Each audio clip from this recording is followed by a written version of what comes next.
탐심 이기기, 전적인 신뢰로. 누가복음 12장 13부터 34절. 무리 중에 한 사람이 이르되 선생님 내 형을 명하여 유산을 나와 나누게 하소서 하니 이르시되 이 사람아 누가 나를 너희의 재판장이나 물건 나누는 자로 세웠느냐 하시고 그들에게 이르시되 삼가 모든 탐심을 물리치라.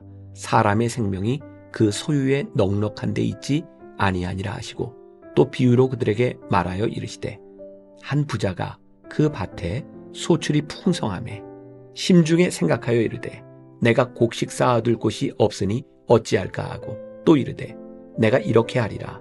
내 곡간을 헐고 더 크게 짓고 내 모든 곡식과 물건을 거기 쌓아두리라.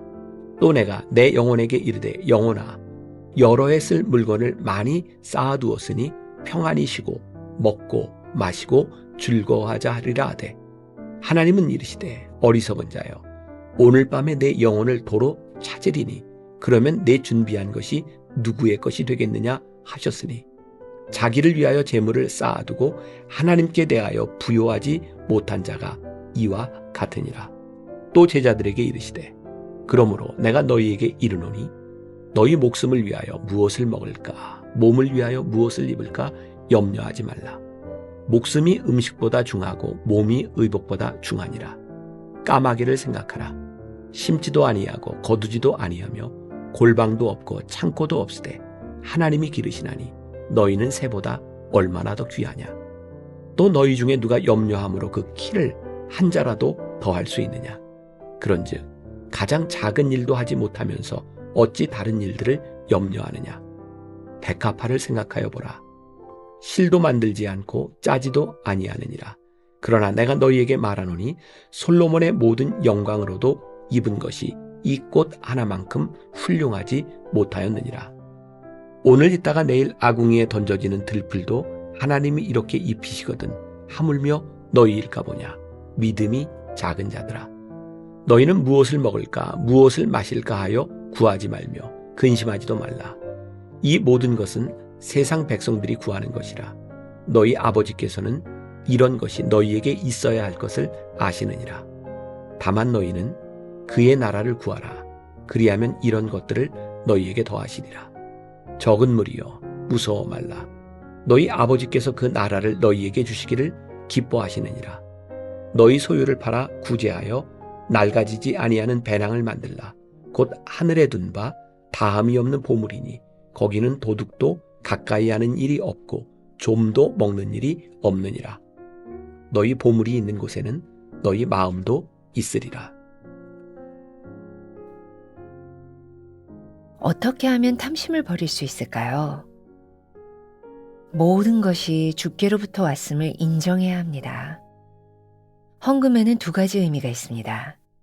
첫째는 헌금을 하면서 우리에게 이미 허락해 주신 축복을 인식하는 것이고, 둘째는 헌금하는 순간 이 돈의 소유권이 누구에게 있는지를 분명히 하는 것입니다. 하나님은 헌금을 통해 물질의 소유권을 훈련시키십니다. 특히 11조는 내 모든 소유가 하나님의 것임을 확인하는 수단입니다. 우리는 하나님의 청지기입니다. 우리가 가진 것은 하나님이 우리에게 맡겨주신 것입니다. 내 소유와 나에게 맡겨진 것, 겉으로 보기엔 별 차이가 없는 것 같습니다. 그러나 나에게 맡겨진 것을 내 소유로 여기는 순간 욕심이 생깁니다. 욕심이 생기면 움켜쥐게 되고 이것은 곧 물질의 노예가 되어감을 뜻합니다. 그러나 하나님은 말씀하십니다. 어리석은 자여 오늘 밤에 네 영혼을 도로 찾으리니 그러면 네 준비한 것이 누구의 것이 되겠느냐.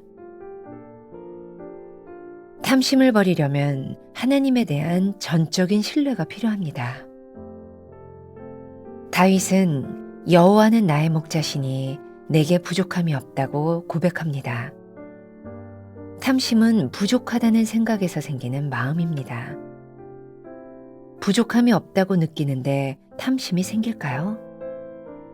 다윗의 만족은 하나님에 대한 전적인 신뢰와 인정에서 나왔습니다.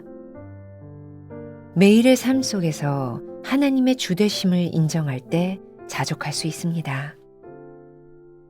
너희 아버지께서는 이런 것이 너희에게 있어야 할 것을 아시느니라 라는 예수님의 말씀을 믿으십시오. 우리는 내일도 모레도 먹이실 주님을 신뢰하며 일용할 양식을 구할 수 있습니다.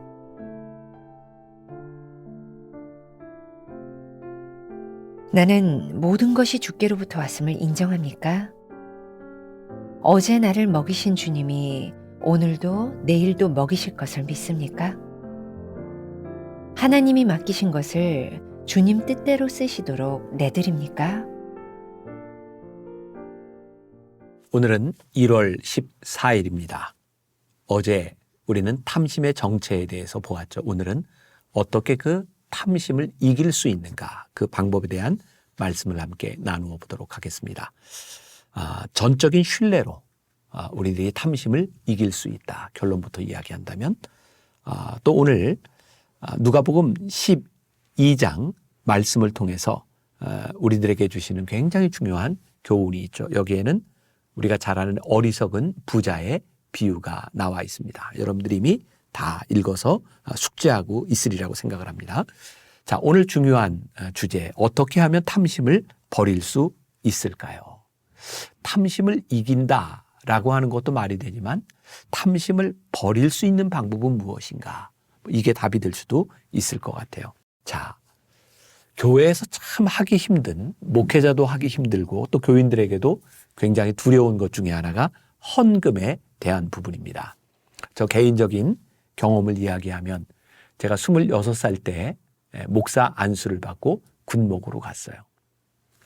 제가 은혜를 받기 전에 군교회에서 설교를 할 때면 뭐 군인들은 아무 문제가 없는데 뭐 돈 없는 사람이니까 군인 가족들, 뭐 장교, 뭐 가족들, 그 사람들은 이제 월급을 받고 사는 사람들이니까.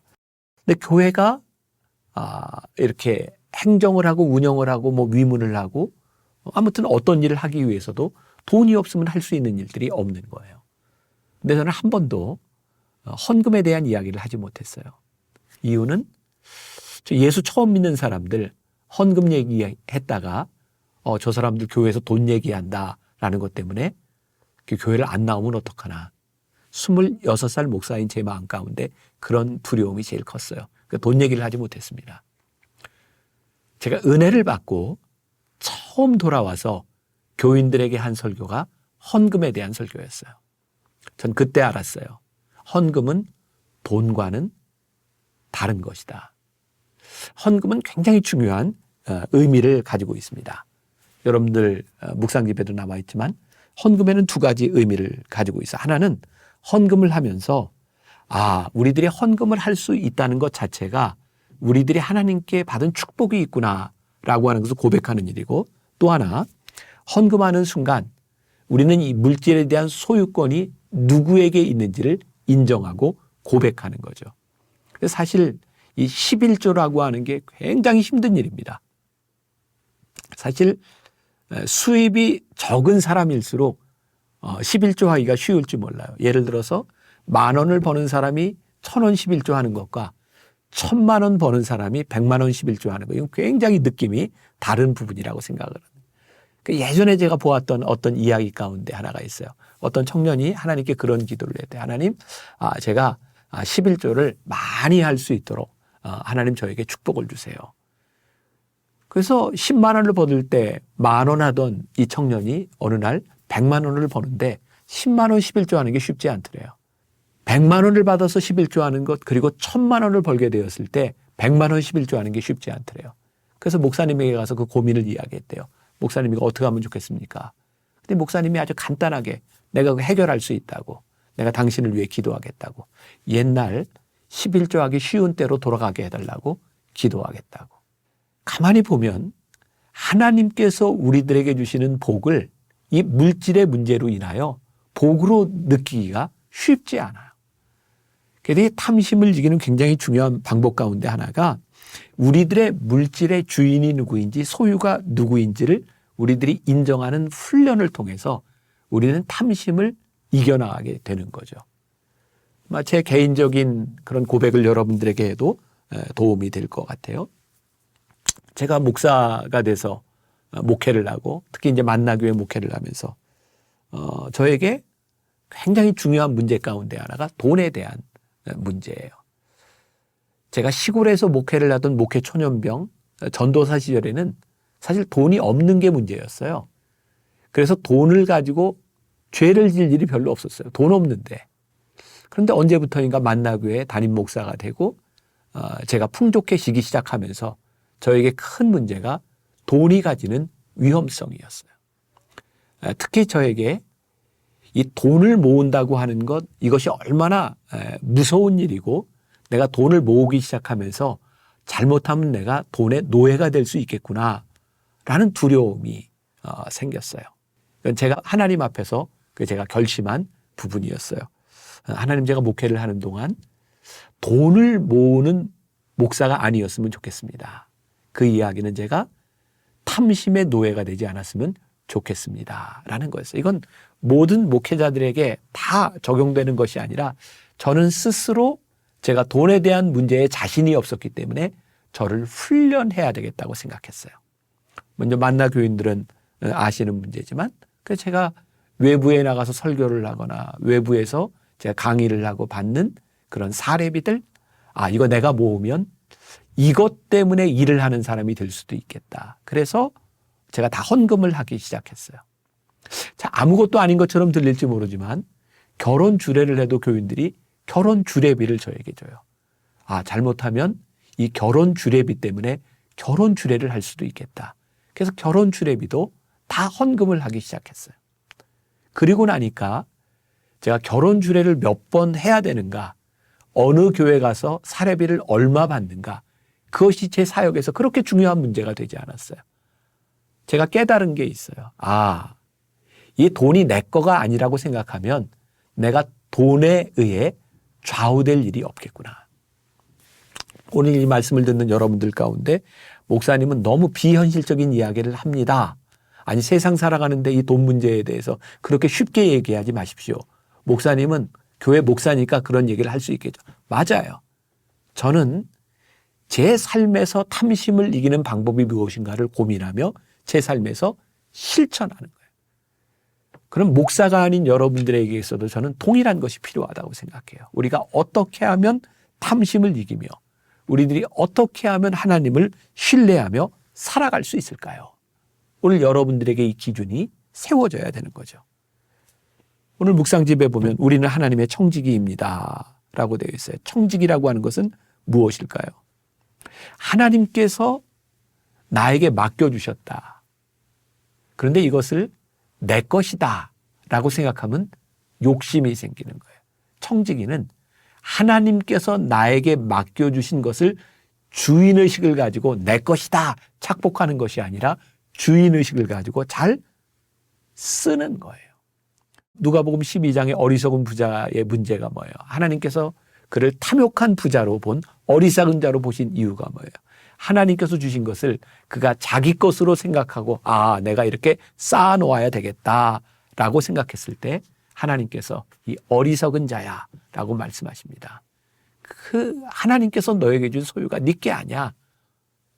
네가 그거 잘 써야 되는 거야 라고 말씀하고 있는 거죠. 우리가 이 세상에서 탐심을 버리고 살아가기 위한 굉장히 중요한 것 중에 하나가 하나님을 신뢰하는 일이죠. 하나님을 신뢰하지 않으면 이 물질의 문제에 있어서 내가 보장해야 된다고 생각해요. 그런데 하나님을 전적으로 신뢰하면 우리들의 인생에 물질이 필요한 것이지만 하나님 안에서 우리들이 누리는 자유함이 있어요. 시편 23편에 여호와는 나의 목자시니 내게 부족함이 없으리로다. 제가 오늘날 이 부분을 영어 성경으로 읽다가 굉장히 은혜를 받았어요. 부족함이 없으리로다 라고 하는 이 말이 영어 성경에 보면 그렇게 표현이 되어 있어요. I shall not be in want. 부족함이 없다라는 말이 뭐냐면 내가 더 원하는 것이 없습니다. 똑같은 말이죠. 부족함이 없다는 것이나 더 원하는 것이 없다. 근데 저에게는 이 말이 훨씬 더 와닿았어요. I shall not be in want. 하나님, 제가 더 이상 원하는 것이 없습니다. 하나님 안에서 우리들이 누릴 수 있는 풍요함, 그것이 우리들이 느껴지기 시작할 때 우리는 탐심을 이기는 사람이 될 수 있지 않겠습니까? 오늘 여러분들의 삶에 이 믿음의 고백이 있었으면 좋겠습니다. 제가 2004년 이 탐심에 대한 설교를 하면서 마무리를 했던 멘트가 있어요. 오늘은 기도 대신 제가 이 멘트로 마무리를 해보려고 합니다. 하나님을 전적으로 신뢰하십시오. 물질로부터 자유로워질 것입니다. 물질로부터 자유로워질 때 우리는 담대해질 것입니다. 세상이 우리를 두려워하게 될 것입니다. 물질에도 넘어가지 않는 우리를 바라보면서 하나님의 자녀임을 인정하게 될 것입니다. 욕망이 우리들에게 필요하지만 이 욕망이 탐욕으로 변하지 않도록 늘 경계해야 할 것입니다. 그리고 매일매일의 신앙 훈련 속에서 우리는 탐욕으로부터 담대한 사람이 될 것입니다. 이제 우리들의 인생은 하나님께서 책임지실 것입니다. 아멘.